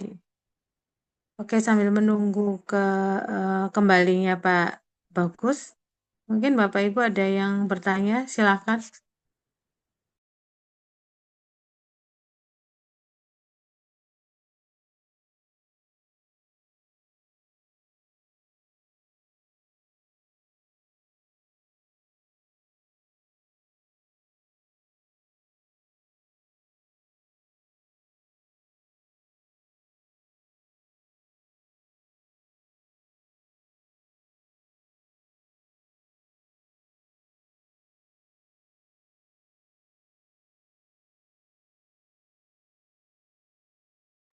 Baik, ini ada pertanyaan di kolom chat ya. Mohon maaf, saya terputus tadi. Baik, Sudah. silakan Pak. Ada pertanyaan baru Pak. Oh iya, eh, sebentar. Ya, jadi begini Bapak Ibu, izin mencoba menjawab dulu. Memang mohon maaf kalau ada kesan menyalahkan semua penulis atau menggeneralisasi. Jauh dari niat saya untuk melakukan itu. Cuman yang ingin saya munculkan sejak awal adalah kita semua harus sadar bahwa apa yang kita kelola itu adalah amanah yang sangat bermakna, gitu ya. Jadi ibaratnya kita itu diberi kepercayaan untuk mengelola jurnal yang akan mengarahkan perkembangan ilmu pengetahuan dan kebijakan, gitu. Nah, tadi yang dikatakan oleh Pak Saimul, apakah ada arahannya, apakah ada panduannya? Saya siap menjelaskan sebentar lagi. Tapi kalau tadi memang ada pertanyaan, monggo disampaikan dulu. Gimana?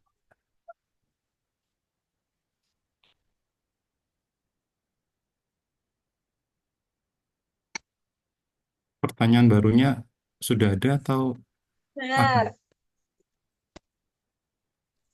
Oh, ini sepertinya sebelum Bapak masuk lagi nih, saya kirimkan kembali nih Pak.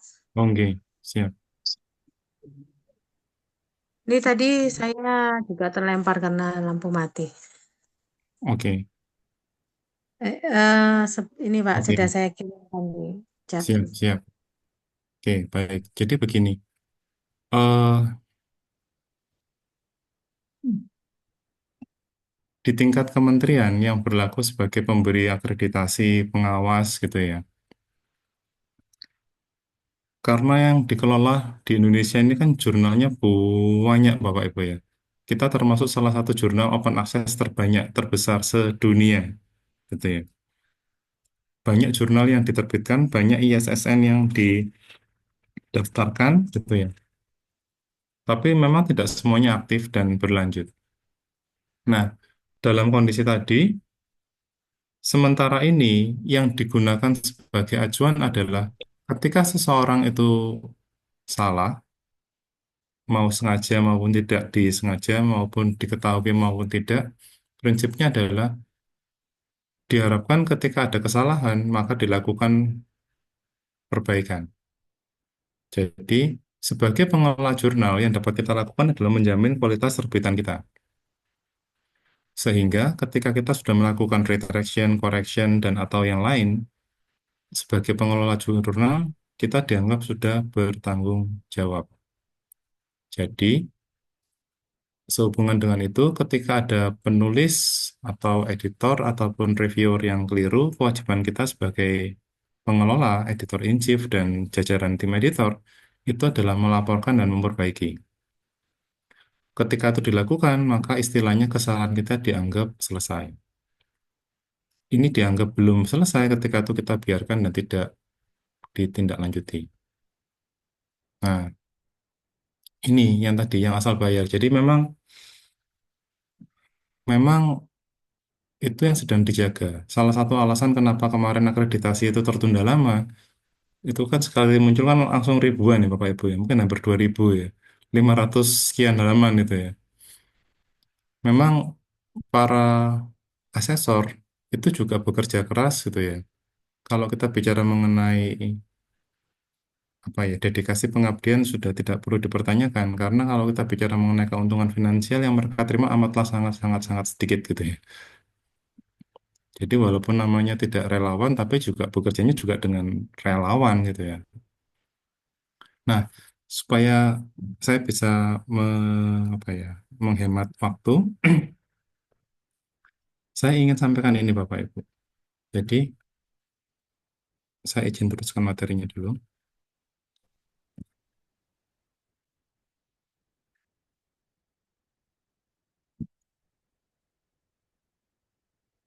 Nah, ini. Jadi, ini. Ini contoh ya. Ini contoh dialog. Ketika kita mempercepat publikasi dari orang yang kita kenal, orang yang dari lembaga kita dan sebagainya, itu kan kadang terjadi.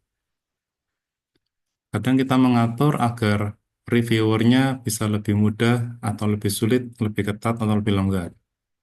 Oke. Ketika reviewer dan atau editor menyarankan untuk mengutip sumber tertentu. Ketika penulis mengirimkan naskah ke beberapa jurnal. Ketika reviewer dan atau editor menolak sesuatu karena perbedaan mazhab, ideologi, dan sebagainya. Ini adalah hal-hal yang secara realita kita sering jumpai, akan jumpai, dan pasti terus-menerus kita hadapi.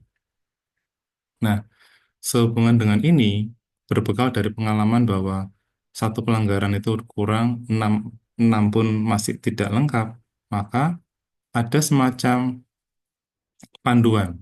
Jadi, di Handbook of Academic Integrity yang diterbitkan di Springer, kami berhenti memunculkan kategorisasi atau taksonomi pelanggaran. Toshio Kuroki, beliau seorang epidemiologis yang alih profesi dan membuka profesi baru, namanya misconductologist. Misconduct, pelanggaran, penyimpangan, tologis berarti ilmu yang mempelajari itu, ya, ilmuwan. Jadi, beliau berusaha mengelompokkan ragam-ragam pelanggaran. Nah, ada 3 kriteria yang beliau usulkan. Satu, apakah perilaku tertentu itu termasuk pelanggaran kebenaran atau pelanggaran truth, gitu ya. Yang kedua, apakah pelanggaran kepercayaan? Nah, kepercayaan ini saya kembangkan lagi menjadi integritas. Yang ketiga adalah risiko. Oke, saya tampilkan. Ini cuplikan dari tulisan saya dan Pak Dimas Arman Santosa di Springer. Jadi, cara melihatnya begini Bapak Ibu. Ini adalah ragam perilakunya. Ini bisa di kementerian kan ada 6. Tapi ini juga bisa kita kembangkan untuk hal-hal yang lain. Oke. Nah, semua perilaku itu bisa kita takar ini. Apakah ada pelanggaran kebenaran? Boleh jadi pelanggarannya sangat kental, sangat masif gitu ya. Sistematis, berarti bintang 3 istilahnya gitu. Ada tapi tidak banyak, mungkin 1. Oke, itu yang kebenaran. Yang kedua, sebenarnya awalnya adalah trust, tapi setelah dikembangkan lagi, ini menjadi 6. Pelanggaran kepercayaan, pelanggaran tanggung jawab, keadilan, keberanian, penghormatan, kejujuran. Apabila ada satu di antara 6, itu terjadi, walaupun tidak ada yang mengatur, perilaku itu sebenarnya terlarang. Gitu ya. Jadi, yang berusaha dimunculkan sekarang itu bukan mengategorikan pelanggaran, tapi memberikan rambu-rambu. Bapak Ibu, apakah ada pelanggaran kebenaran? Bapak Ibu, apakah ada pelanggaran integritas? Oke. Yang terakhir, risiko. Apakah ada potensi risiko yang terjadi kalau hal itu kita terima atau kita biarkan? Nah, dari sini harapannya kita semua bisa menakar, kita bisa berdialog. Boleh nggak sih kita pakai AI gitu ya? Bolehkah kita melakukan ini, melakukan itu? Jadi harapannya tabel ini, kriteria yang tadi dimunculkan, itu bisa menjadi pegangan di tengah ketidaktahuan, gitu ya, atau saat perilaku kita tidak ketahuan, gitu ya. Jadi, ketika kita tidak tahu apa yang benar, gunakan kriteria ini. Ketika kita yakin perilaku kita tidak akan ketahuan, gunakan kriteria ini. Oke, ada rinciannya di sini. Nih, apakah informasi itu sesuai dengan kenyataan? Kalau saya bilang, Bapak Ibu di sini gangguan sinyal, ini beneran gangguan sinyal atau ada masalah lain yang saya tutupi, gitu ya. Mungkin Bapak Ibu sebagai dosen tahu ya, bilangnya sakit, ternyata sakitnya surat palsu. Diberikan foto kecelakaan, kecelakaannya orang lain, gitu ya. Oke. Apakah ada bukti yang diubah dengan sengaja, disembunyikan, dipalsukan, dikurangi, ditambah, dan sebagainya? Itu beneran. Oke. Yang berikutnya, itu mengenai nilai integritas. Oke. Kepercayaan itu ada poin-poinnya, gitu ya. Responsibility, dan seterusnya. Nah, sebagai sebagai pengelola jurnal, sebagai pembaca, gitu ya, sebagai penulis, kita semua punya tanggung jawab sesuai dengan peran kita masing-masing gitu kan. Nah, dalam kondisi itu kita harus menjalankan peran kita secara bertanggung jawab. Kadang kita memang bukan terlibat sebagai penulis, reviewer, atau editor, tapi kan kita sebagai pembaca. Terkadang Bapak Ibu, karena ada begitu banyak jurnal yang dikelola, kementerian itu hanya butuh satu pelapor. Satu pelapor, mau dilaporkan lewat lapor Go ID, ya, mau dilaporkan ke surat ke kementerian dan sebagainya, satu pelapor cukup untuk menghentikan praktik yang salah. Oke, itu pernah terjadi dari sebuah laporan ada jurnal yang sudah terbit, sudah terakreditasi, dicabut. Jadi kalau kita mau terlibat, kita mau mengambil peran, itu bisa. Oke. Berikutnya fairness, keadilan. Nah, salah satu menjadi pertimbangan ketika kita bicara mengenai ChatGPT dan AI dan sebagainya itu adalah apakah semua orang bisa menggunakan layanan yang sama? Apakah informasi yang diberikan itu sudah mempertimbangkan berbagai sumber secara seimbang dan setara, gitu ya. Contoh yang paling mudah, kadang-kadang kalau kita bicara mengenai AI, itu informasi yang diberikan ke AI itu bias budaya, sehingga informasi dari budaya tertentu itu terabaikan.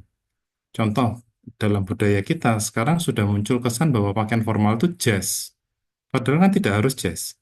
Kita bisa punya wastra Nusantara gitu ya. Kita punya batik, kita punya yang lain-lain itu kan. Tapi kalau orang taunya formal itu hanya jas, maka kalau kita pakai batik dianggapnya tidak formal. Itu contoh yang sederhana. Oke.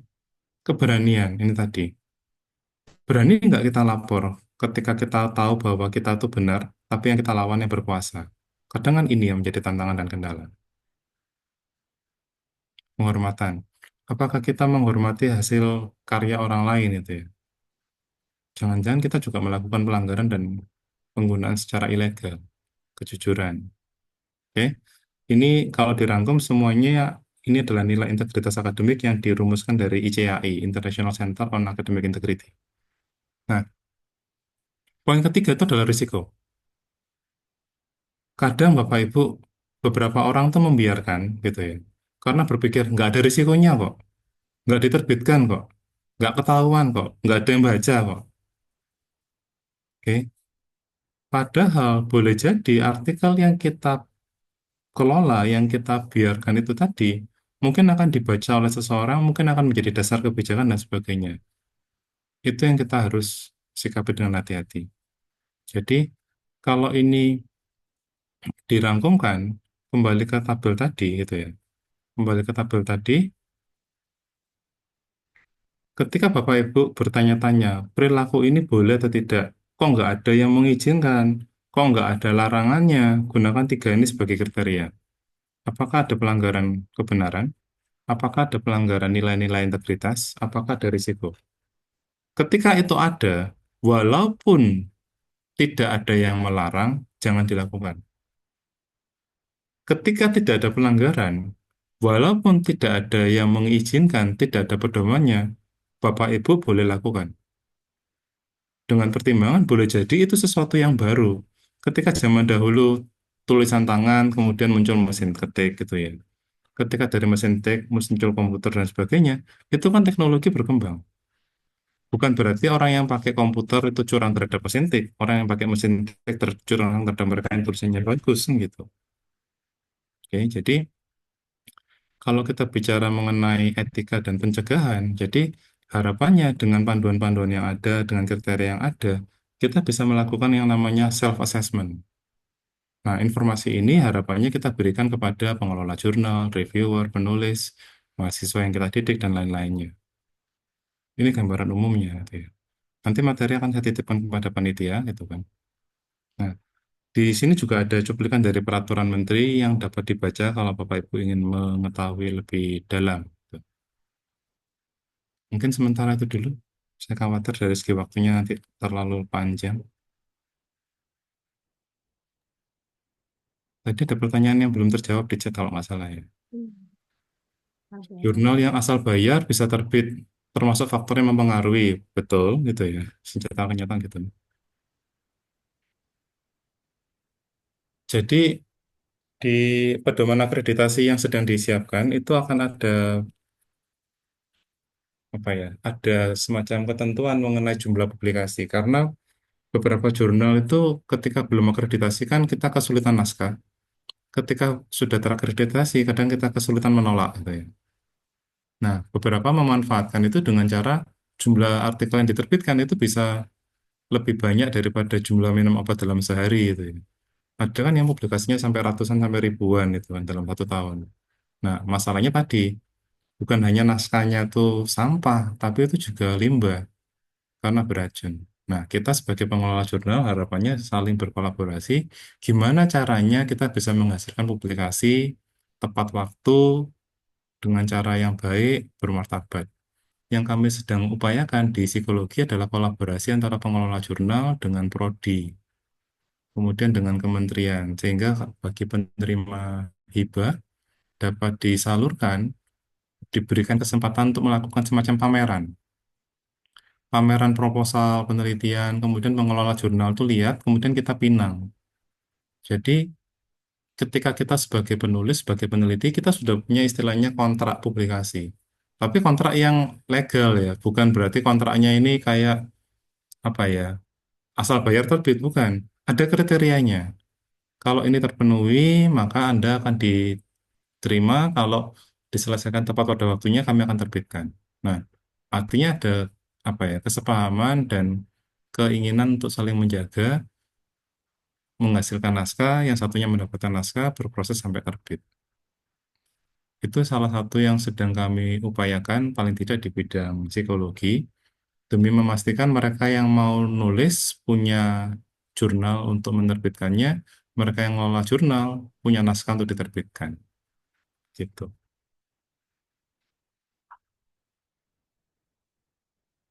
Kalau satu naskah, satu nomor maksudnya ya, minimal kan 5. Apakah ada batas maksimalnya? Tidak ada. Tapi tadi, kadang-kadang ketika itu tidak diatur, bukan berarti boleh sembarangan gitu ya. Percayalah Bapak Ibu, kita mau bikin aturannya tuh bingung. Boleh berubah tapi tidak boleh banyak-banyak. Banyaknya tuh berapa? 10%. Loh Bapak Ibu, kalau kita naskahnya hanya 5, 10% itu setengah artikel gitu. Jadi kadang bingung, karena itu akhirnya mau dibikin semacam grading. Jurnal yang selama ini terbitannya 5 sampai 10 dianggap menyimpang kalau melonjak menjadi berapa gitu ya. Jurnal yang 10 sampai 20 gitu. Kadang kadang aturan ini tidak semuanya bisa diceritakan secara terbuka. Kenapa? Karena diakali gitu ya. Contoh, Bapak Ibu tidak boleh minum paracetamol ya. Boleh jadi langsung nyari sekarang kan, paracetamol itu apa, jualnya siapa, dan sebagainya. Gitu.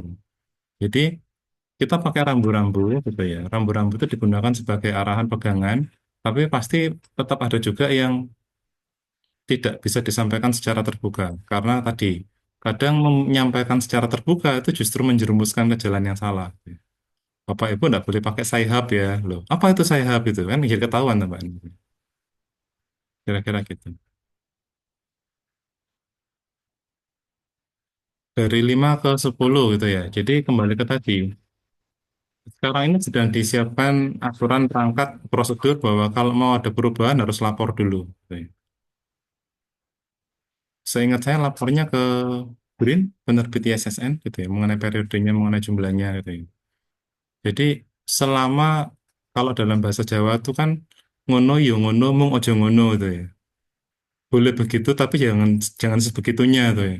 Nah, kadang-kadang rambu-rambunya ini yang kita perlu saling diskusikan. Gitu. Dari Pak Heru ini terkait jumlah jurnal ini jurnal atau naskah? Ngapunten Pak Heru. Artikel. Ya tadi, jadi sebenarnya kan harapan dari pemerintah itu kan bisa ada banyak naskah yang terbit. Gitu ya.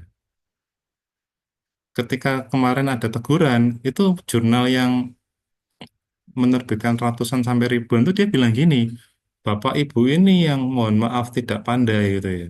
Saya bisa kok ngelola ratusan naskah dalam sebulan.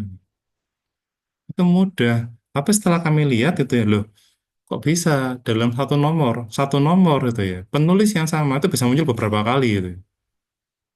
Bahkan ada plagiat di dalam nomor itu sendiri gitu. Jadi mereka tuh beneran bayar terbit gitu ya. Jadi kadang ada yang bayar sekarang terbitnya kemarin. Loh kok bisa?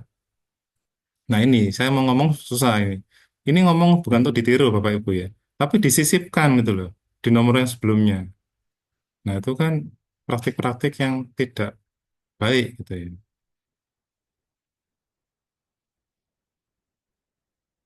Nah eh, dari Pak Albert, jadi memang sulit Bapak Ibu. Jadi kadang mohon maaf, jangankan Cinta satu itu ya. Scopus Q1 Web of Science pun juga tidak menjamin. Jadi jurnalnya tidak jaminan, penulisnya tidak jaminan gitu ya. Prosedurnya pun juga tidak jaminan. Jadi kita yang harus berhati-hati. Nah, tapi tadi, apa sih bedanya antara kebenaran dengan kepercayaan? Kebenaran itu masih bisa dibuktikan. Tapi kalau kepercayaan itu kadang nggak bisa dibuktikan. Ya hanya dimodali yakin aja, kayak iman itu kan. Kalau saya bilang, Bapak Ibu saya ada di Surabaya sekarang tuh. Mungkin dengan tracking, dengan cek lokasi bisa ketahuan. Tapi kalau saya bilang Bapak Ibu, saya tidak tidak sedang memikirkan Bapak Ibu. Ini buktikannya gimana? Ada hal yang mungkin yang tahu ya hanya pelakunya tuh. Nah, dalam kondisi itu, maka mirip dengan pernyataan konflik kepentingan itu kan. Ketika dikatakan saya tidak memiliki konflik kepentingan, itu bukan jaminan tidak memiliki konflik kepentingan. Tapi pada saat ini saya mengaku tidak punya konflik kepentingan, sehingga jika terbukti sebaliknya, saya dianggap bohong. Kira-kira gitu. Monggo, Bapak Ibu, ada lagi kah yang mau ditanyakan atau didiskusikan?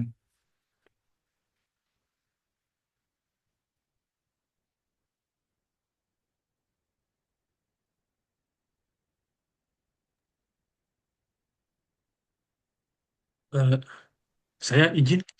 Monggo, Pak John. Nah, Pak, singkat saja. Tadi kan Bapak teringat publis di edisi sebelumnya atau di back issue. Kan seluruh full text artikel kan sudah diserahkan ke Garuda kan itu ya. Garuda apa saya kurang ingat apa lupa itu ya. Apa Brain XZ apa Garuda. Nah, kalau sekiranya muncul di dalam volume nomor tersebut padahal pada data yang diserahkan ke BRIN itu tidak ada kan menjadi masalah nanti Pak. Mohon pencerahannya. Terima Oh, kasih. siap. Ya, jadi gini. eh kalau kita, saya izin menggunakan bahasa Inggris, 3 istilah ya, atau mungkin 4. Satu itu appropriate use, penggunaan yang benar. Oke. Kemudian ada misuse, ada abuse. Misuse itu berarti penggunaannya salah. Contoh, eh, bayangkan obat itu diminum 3 kali sehari 1 butir, tapi diminumnya 1 kali 3 butir. Itu misuse, tidak sesuai ketentuan. Gitu kan. Abuse itu tidak sesuai tujuan. Tujuannya itu menghilangkan nyeri, tapi digunakan untuk apa? Eksitasi ataupun untuk bersenang-senang atau psikotropika dan sebagainya. Gitu. Nah, terkait tadi yang Bapak tanyakan mengenai Garuda dan sebagainya, jadi ada kalanya pengelola Garuda dan sebagainya itu tidak tahu khilaf ataupun yang lain gitu ya. Kenapa? Karena yang dikelola kan banyak. Apalagi kalau satu jurnal tiba-tiba menerbitkannya ratusan ribuan. Wah, asesoran juga pusing menilai segitu banyaknya naskah itu kan. Nah, apakah back issue bisa ketahuan dan sebagainya? Nah, sekarang dari kementerian juga mengembangkan AI untuk mendeteksi. Jadi ada semacam radar gitu ya, yang digunakan untuk melihat. Ketika nanti lonjakannya itu sangat-sangat signifikan, itu akan dipantau. Bukan untuk disanksi, tapi untuk ditanya. Nah, tapi kan ini kan susah ya Bapak Ibu ya, saya ngomong gini. Jangan-jangan nanti seperti nama saya, ide bagus itu ya. Oh, berarti akan diperiksa kalau melonjak ya Pak ya. Berarti kalau lonjakannya tidak kentara, perlahan-lahan tidak masalah. Nah, ini kan susah juga saya ngomongnya. Jadi,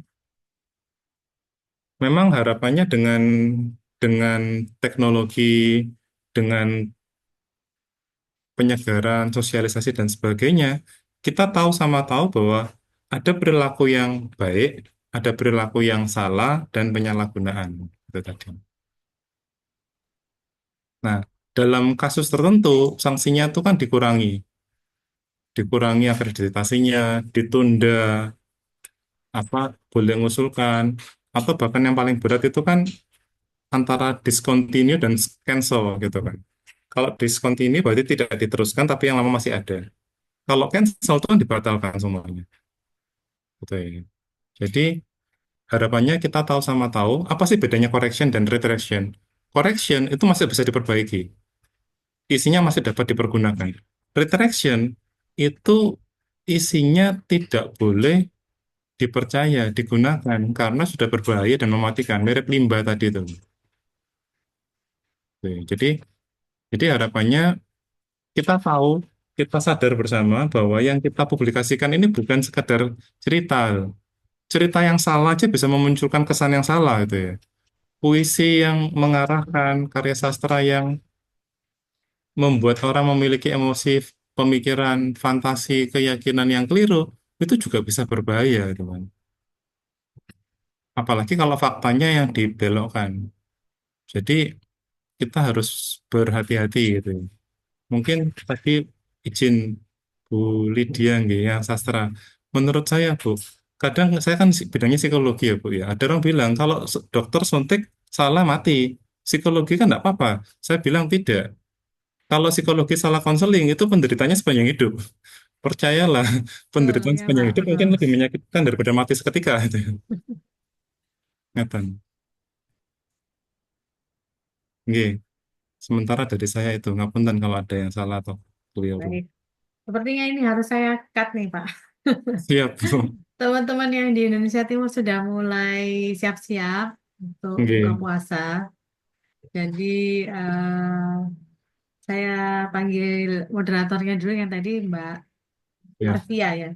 Mbak Arfia, monggo di close saja Mbak Arfia. Ini menarik memang dari awal Pak Bagus sudah ngajak kita untuk banyak diskusi ya. Jadi kita bisa menemukan konvensi bersama. Tujuannya tidak hanya memberikan materi, tapi juga kita sama-sama menyamakan pemahaman mengenai etika akademik. Kita sama-sama di Surabaya, Pak. Saya Oh, ya. di ya. Oh, yang tadi waktu saya terlempar, Bapak juga terlempar. Sepertinya penyebabnya sama, lampu Sama. mati. Iya, betul. Nggih, siap. Ini karena Mbak Arfianya sedang tidak online sepertinya. Baik, saya wakili saja, nggih, Pak Bagus. Matur nuwun banget sudah berbagi. Para audiens juga sudah sangat interaktif hari ini. Konvensi-konvensi yang kita hasilkan hari ini sangat bermanfaat, terutama kaitannya dengan hal-hal etis yang selama ini mungkin jauh dari jangkauan kita. Mungkin kita merasa itu tidak salah, kita merasa itu nggak masalah lah, nggak kelihatan atau gimana. Tapi ternyata ini sangat berbahaya karena tadi analoginya Pak Bagus tadi adalah limbah dan racun. Ngeri jadinya ya. Kok Nggih, jadinya Bu. tambah berat kerjaan kita ya, Pak ya. Nggih, siap. Apalagi kalau di kampus ngelola jurnalnya nggak cuma satu. Nah, itu. Nah ya, baik, terima kasih Bapak Ibu atas atensi, perhatian dan semuanya, dan terutama juga ke Pak Bagus atas materinya hari ini. Kami sebagai panitia mengucapkan terima kasih dan kepada para audiens saya ucapkan selamat menunaikan ibadah puasa dan sebentar lagi mungkin yang di daerah timur di Surabaya juga akan berbuka. Selamat berbuka. Saya tutup acara hari ini Ngabuburit Jurnal Ilmiah yang keempat. Ya, kita tutup bersama. Terima kasih. Wassalamualaikum warahmatullahi wabarakatuh. Waalaikumsalam. Terima kasih Bapak Ibu. Waalaikumsalam. Terima kasih Siap, Pak siap, Bu. Bagus. Nggih, parang. Terima Pak. kasih Bapak Terima kasih Ida Pak Bagus. Bagus. Oke, siap. Parang nggih. Ya. Oke, terima kasih Pak. Semoga ada lagi sesi 5, Bu. Nggak ada Pak, Lebaran. Oh iya. Nanti Setelah Lebaran, Bu. nanti Nanti ditunggu infonya nanti ada di lagi grup. pasti dengan tema yang berbeda dan Ya. event yang berbeda, nggih, Bapak Ibu. Terima kasih. Monggo Mbak Nail bisa di end meeting